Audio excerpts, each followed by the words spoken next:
সর্বপ্রথম নারায়ণগঞ্জবাসীকে অসংখ্য অসংখ্য ধন্যবাদ যে আমাদেরকে সাদরে গ্রহণ করেছেন।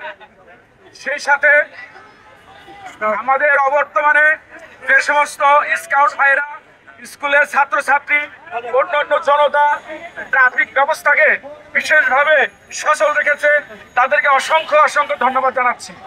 পুলিশ সুপার মহোদয়ের নির্দেশনায় আমরা গুরুত্বপূর্ণ পয়েন্টে ডিউটি শুরু করেছি। যেহেতু আমরা একটু মানসিকভাবে রেডি নয়, তবে আমরা ইনশাল্লাহ বুঝতে পেরে গেছি 1-2 দিন সময় লাগবে, সবকিছু আপনাদের সহযোগিতায় স্বাভাবিক হয়ে যাবে ইনশাল্লাহ।